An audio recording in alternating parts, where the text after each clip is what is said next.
ಅಲ್ಲಿ ಮಾರಾಟ ಮಾಡ್ತಾ ಈ ತಾತ ಅವ್ರ ಜೊತೆ ಮಾತಾಡಿ ಯಾವ ರೀತಿ ಅವ್ರ ಎಕ್ಸ್ಪೀರಿಯನ್ಸ್ ಹಂಚ್ಕೊಂತಾರೆ ನೋಡೋಣ. ನಮಸ್ಕಾರ ತಾತ, ಯಾವ ರೀತಿ ಇದೆ ನಿಮ್ಮ ಯಾರು ತಿಂದಿರ್ತಾರೋ ಅವ್ರು ತಿಂತಾರ, ತಿಂದೇ ಇರೋದು. ಇದೀಗ ಹೆಂಗ್ ಕೊಡ್ತೀರಾ ಡ್ರ್ಯಾಗನ್? ಇದು ಒಂದು ಕೆಜಿ 100 ರೂಪಾಯಿ ಕೊಡ್ತಾ ಇದ್ನಿ. ನೀವು ಬೆಳೆದಿರೋದು ಒಂದು ಹಾಕು ಅಂತಾರ, 1/4 ಕೆಜಿ ಕೊಟ್ಬಿಡ್ತಾ ಇದ್ನಿ. 1/4 ಕೆಜಿ ಕೊಡ್ತೀರಾ? ಇದು 25 ರೂಪಾಯಿ ಕೊಡ್ತೀರಾ? ಅದು 25 ರೂಪಾಯಿ ಅಂದ್ರೆ 20 ರೂಪಾಯಿ ಬಿಡೋದು, ಅದು ಒಂದು ಹಾಕು ಅಂತಾರ. ಹೌದಾ? ಅದು ಕಟ್ ಮಾಡ್ತೀರಾ? ಅದು ಡ್ರ್ಯಾಗನ್ ಅವಶ್ಯಕತೆ ಇಲ್ದವು ಕಟ್ ಮಾಡ್ತೀವಿ. ಮತ್ತೆ ಅವು ಎಲ್ಲಾನು ಹೋಗಿರ್ತಾವಲ್ಲ, ಅವು ಕಟ್ ಮಾಡ್ಬಿಟ್ಟು ಉಣ್ತೀರಲ್ವಾ? ಎಲ್ಲಿ ಹೋಗಿಲ್ಲ, ಅದರಲ್ಲಿ ಸ್ವಲ್ಪ ಕ್ವಾಲಿಟಿಗಳಿವೆ. ನೋಡ ಅಲ್ಲೇ ನೋಡೋ ಆ ಕಡೆಯಿಂದ 3ನೇ ಕೂಸಾಗ ಅದು ಕ್ವಾಲಿಟಿ ಸರಿ ಇಲ್ಲ, ಕಿತ್ಬಿಟ್ಟು ಬೇರೆದು ಹಾಕ್ಬೇಕು. ಅಂದ್ರೆ ಮಾರ್ಕೆಟ್ ಬಗ್ಗೆ ಇನ್ನೂ ಸರಿಯಾಗಿ ಇನ್ಫಾರ್ಮೇಶನ್ ಇಲ್ಲ. ಎಲ್ಲ ಟ್ರೈ ಮಾಡಿ ನೋಡಿದ್ನಿ, ಇದು ಜಾಸ್ತಿ ದಿವಸ ಉಳಿಯಲ್ಲ. ಏನಿದೆ ಒಂದು 4-5-6 ದಿವಸದಾಗ ಕ್ಲೋಸ್ ಮಾಡ್ಕೊಬೇಕು. ಹಣ್ಣಾದ್ಮೇಲೆ 5-6 ದಿವಸ ಕ್ಲೋಸ್ ಮಾಡ್ಕೊಬೇಕು. ಬೇರೆ ಇವೆಲ್ಲನೂ ವಾರಗಟ್ಟಲೆ ಮಾಡ್ಕೊಬೋದು. ಬೇರೆ ಆಪಲ್ಗಳು ಐತಲ್ಲ, ಮಾಲು ಫ್ರೂಟ್ಸ್, ಆಪಲ್, ದಾಳಿಂಬೆ, ಯಾವ ಫ್ರೂಟ್ಸ್ ಆಗಲಿ 15 ದಿವಸ ಮಡ್ಕೊಬೋದು. ಈಗ 15 ದಿವಸ ಮಡ್ಕೊಂಡ್ರೆ ನೋಡಿ ಇದು ಒಣಗ್ಯಾತದ. ಈ ಗರಿ ಇದು 15 ದಿನ ಮಾಡ್ಕೊಂಡ್ರೆ ಈ ಗರಿ ಒಣಗ್ಯಾತದ. ಗರಿ ಒಣಗಾದ್ರೆ ಯೂಸ್ ಮಾಡಲ್ಲ, ಟೇಸ್ಟ್ ಇರಲ್ಲ ಅಂದ್ಬಿಟ್ಟು ಯೂಸ್ ಯೂಸೇ ಮಾಡಲ್ಲ. ಯಾಕಂದ್ರೆ ಒಣಗಾಗಿದೆ, ಹಂಗೆ ಹಿಂಗೆ ಅಂತದ ಇರ್ತದ, ಆದ್ರೆ ಅದು ಬತ್ತೋಗಿದೆ, ಅದು ಇದು ಅಂತ ಎಣಿಸ್ತಾರ. ಆ ಥರ ಅದು. ಇದು ಎಷ್ಟು ವರ್ಷದಿಂದ ಮಾಡ್ತಾ ಇದ್ದೀರಾ ಇದು ಡ್ರ್ಯಾಗನ್? 3 ವರ್ಷ ಆಯ್ತು. 2 ವರ್ಷ ಫಸಲು, 2ನೇ ವರ್ಷ ಫಸಲು ಇರೋದು ನೋಡಲ್ಲ, ಗಿಡದಾಗಿರೋದು ಎಂಡು. ಆಮೇಲೆ ನೆಕ್ಸ್ಟು ಉಗಾದಿಗೆ ಹೋಗ್ಬಿಡ್ತದೆ, ಮೇನಿಂದ ಫಸಲು ಸಿಗ್ತದೆ. ನವೆಂಬರ್ ಎಂಡ್ ಗಂಟ ಫಸಲು ಸಿಗ್ತದೆ. ಹಾಗಾದ್ರೆ ಅದನ್ನು ಕಿತ್ತು ಬಿಡ್ತೀರಾ? ಅದು ಹಂಗೆ ಇರುತ್ತಾ? ಸದ್ಯಕ್ಕೆ ಇರುತ್ತೆ, ಬೇರೆ ಟ್ರೈ ಮಾಡ್ತಾ ಇದ್ನಿ, ಅದೇನು ಇರ್ತದ. ಅಂದರೆ ನಿಮಗೆ ಕೃಷಿ ಬಗ್ಗೆ ಇನ್ಫಾರ್ಮೇಶನ್ ಇದೆ ಅಂತ? ಇನ್ಫಾರ್ಮೇಶನ್ ಹೇಳ್ತಾರ, ಮಾಡ್ತಾರ.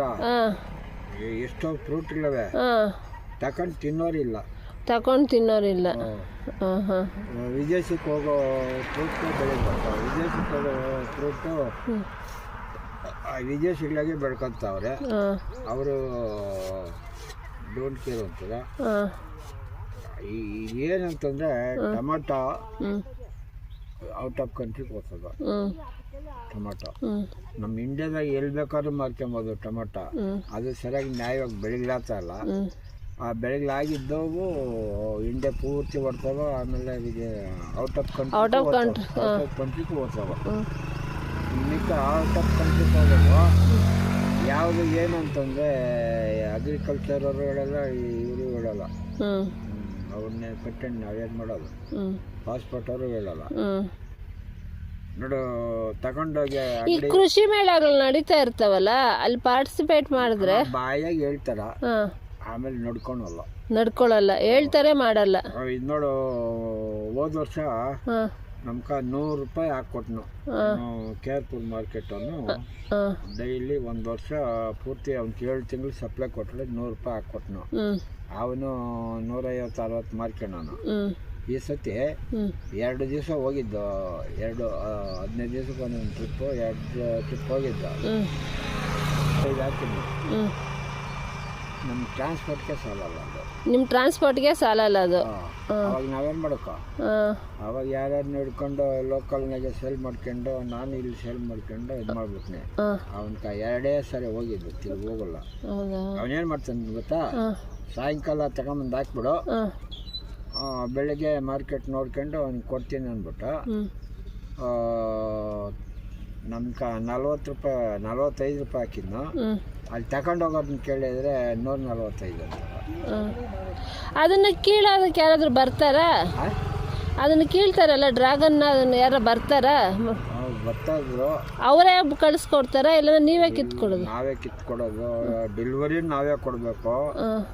ಇಷ್ಟೆಲ್ಲ ಆದಾಗೂ ನಮಗೆ ಮೋಸ ಮಾಡೋಕ್ಕೆ ಯಾರಾದರೂ ಅದರಿಂದ ನಾವು ಹೆಚ್ಚಾಗಿ ಕಳಿಸಲ್ಲ, ಮಾರ್ಕೆಟ್ ಕಳಿಸಲ್ಲ. ನಾವು ಇಲ್ಲೇ ಲೋಕಲಲ್ಲಿ ಎಲ್ಲ ಹಿಡ್ಕೊಂಡು ಮಾಡ್ಕೊಂಡು ಮಾರ್ಕೊಳ್ತಾ ಇದ್ದೀರಾ? ಥ್ಯಾಂಕ್ ಯು ತಾತ. ಆಯ್ತು. ಓಕೆ.